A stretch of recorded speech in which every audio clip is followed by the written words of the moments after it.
Musumba neyanziza nnyo neyanzeege nkulaba nange wano nga bondabaawo naye onyumidde olunaku kalwihaso k'otuwadde ka mulembe nnyo pasita tukulengera awo. Webale tulungamya ku by'e Dubai bisinga ndowooza tujja bimanya olunaku olw'enkya naye tukulamusizza nnyo nnyini ddala. Webale kukeera mu show Omusunsuzi era tuli basiimu nnyo okulabika nti leero atukozeeko ko naawe. Musumba omulabye? Musumba as usual. Ashanana. Mwekakasa. As usual. Soko mubuuzeeko tutandikirawo. Yes, yeebazibwe Musumba. Mukama akuumye bulungi. Amiina. Amiina. Olunaku olw'enkya ye Independence Night, olunaku olw'enkya pasita omulabye azze okututangaaza ku butya oboolyawo ebintu ebigenda okulabika nti bitambula. Gw'omu kubategeka wano ku kalinayo wansi okola kumpi lukuŋŋaana lulamba naye nga oli ku Sort TV. Olunaku olw'enkya otegese otya? Olunaku olw'enkya ndwetegekedde era abantu bange ba tiimu Kibaluma bamanye ekyokukola. Tiimu Kibaluma. Tiimu Kibaluma era naawe wandibanga oli amanga tiimu Kibaluma akuba olumu ogiragiramu. Ffe tulina off tomorrow era it's a public holiday. Twalumyusizza ne tiimu Kibaluma God's Army. Tuli mu teams nyingi nnyo naye nga bonna abantu ba Yesu. Baagala nnyo Munazareth. That's why tomorrow tuli off. A neighbor, some relatives of mine, my kids, abo bo bategeera bo kikwata ku Yesu. Sunday school, praising choir, God's Army, obukulu obuto bwe butyo ngere emitendera botero giraba wano.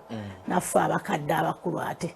Pastor abadde ku Musunsuzi n'alangira nti programs zizaffe zonna ku Sort Media zigenda kubanga zikoma ssaawa 2. Kuva ku ssaawa 2 ekintu kigenda kubanga kyedomola. Abagenyi babagenda okubanga oboolyawo batandika naffe mu kusaba kwa Independence Night batuuka ssaawa meka wano? Kati abagenyi abo balina kutuuka ssaawa kale nabadde mbagambye buli annyuka olwaleero. Buli annyuka olwaleero kubeera Mukama ajja kumpa obugabiriza. Abamu baba nga bw'omanyi baba beetaaga biki. Abamu okunnyuka olwaleero bannyukira wano. Abali okumpimpi balina kutuuka wano ssaawa 12 zennyini. Ozze weetaba mu kusaba kwa Independence Night kumpi kwonna okubaddeyo. Munnayuganda akulaba ssaawa zino mu Musunsuzi. Oyinza omubuulira ku kimu ku bujulizi bw'olina mu byofunye mu Independence Night? Okutandikira ddala ku Independence Night eyasooka omusumba gye twasooka ogenda naye Namboole. Obujulizi bwe mbuwa time oyinza obutatumala. Tuyinza okusulawo? Ku lw'okuba nti nze nasumululwa okuva ku Independence Night eyasooka e Namboole eyaddako etya paka ku 2019. Twasembera nga kino ekirwadde Mukama kyagenda okutwala Yesu kyakutolweyo n'akyera nga tekinnajja. Nali nsumululwa buli Independence Night. Kugamba bwe mbikugamba n'okutuuka okuvuga emmotoka gye bayita Kibaluma kusumululwa kwa Independence Night nga sirina lwenva Namboole ng'ebyantutte ne bwe biba biri 5 at least ng'ekimu kye kitannakutuka within a month. Tusumululwa ate abalala tebafuna budde, abalala tebafuna chance naye nga tusumululwa kyovola nti Namboole Independence Night etuluma. Independence Night nga teri Namboole tusaba Mukama Katonda ajjewo obunkenke buno bwonna bugenda ebirwadde tuddeyo Namboole. Naye nakati nga tuli mu mayumba gaffe kubanga last year twali mu mayumba gaffe not so? Ate era Mukama yakola ebikulu. Bye tulina twali tetubirina ate nga COVID yabadde atabangudde ki ebintu naye era olaba nga at least weetuli era obujulizi tubulina ne ku last year's Independence Night. Katono nnyo Kibaluma, owulira otya ng'omulundi gwo ogusoose nti ku show gye tukozeeko tuzze tuzikola nyingi naye ku eno oyaniriziddwa Omusumba Rosias Bugingo yennyini? Mpulira I'm the happiest woman mu Africa today kubanga it's also I'm so honored. That's what I can say. Abantu abagenda okulabika nti basabira mayumba gaabwe mu mpya zaabwe ne mu nzija zaabwe oyinza balungamya otya kuba tuli mu kiseera tetuganye COVID-19 yakyaliyo bategeke batya okusinziira ku ggwe bw'otegese? Tugoberere SOPs ekyo tubeere nga tukikulembeza kuba n'omusumba abadde bambi nga tekimuva ku mumwa.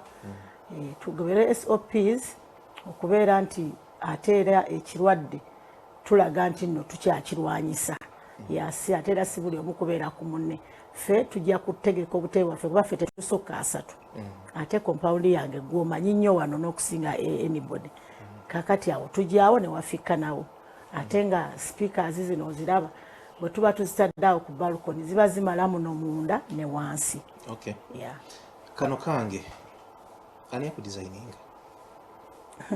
Ba designer no nina bangi naye ate ekyewuunyisa kyengenda okugamba ekyewuunyisa kijja kuwuunyisa n'ensi kijja kwewuunyisa n'abalala others. Mu ba designers bange mulimu Suzi. Lino Suzi? Anti Suzi nange manyi bangi. Susan Bujingo, mama.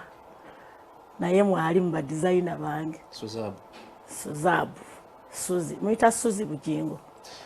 Tuyanze abali mu studio Omusumba Rosias Bujingo ne timbo mukozi olwaleero ebyange byebyo kozinga olinayo akatalekeka tomisinga Nambole wali n'embeera eyokubeera mu mitwalo n'emitwalo gy'abantu n'emitwalo ng'olaba okuva gate lweziggulwawo okutuusa enjuba lwevayo the next day ng'emiryango giba gikola ki kugamba n'otunuulira obuyinza bwa Mukama.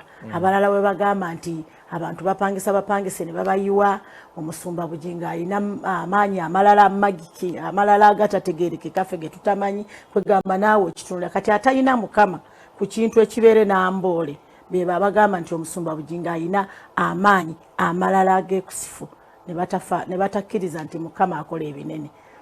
Emiryango giba giyingiza okutuusa enjuba lwevaayo.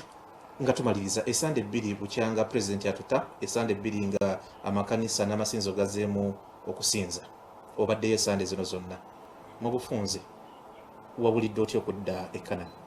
I could not believe my eyes and ears and everything, a part of my bodies. Nasooka ne tusanyuka kati nze ne ndyoka nkeera manyi bwe mba nagambye nti kati kukeera genda wa Yesu kumunoonya Yesu wange ne tukeera kati twazina amazina twasanyuka twawulira ekigambo kwegamba twatendereza Mukama tusiganya again kuba bangi abatakimekinze ate nga baali balina buli kimu kati ffe baani house of prayer bw'otulaba bw'otumanyi kyali kisa kya Mukama. Tweyanzeege mukyala Kibaluma gwe tukyaliddeko enkya ya leero tuwa oba oliawo ku ntegeka ye ey'olunaku olw'enkya olwa Independence Night tewakyali kulangirira kulala tewakyabulayo na wadde essaawa nga ziizo oba lunaku tuyinza bulinzi ssaawa olunaku olw'enkya ekintu ekyedomole nze kye misinga oba oliawo ku Independence Night zino ezize zibeera e Nambole misinga train kubanga mbadde nkolera nnyo mu train nga tubeera n'abantu bangi okuva ku makya paka enkeera misinga transport eya train okutambuliramu naye kale abali mu studio byebyo muzinda lukangu baddize Musumba ne tiimu nga bwe muli mugende maaso n'okuweereza. Teriyo kuba nti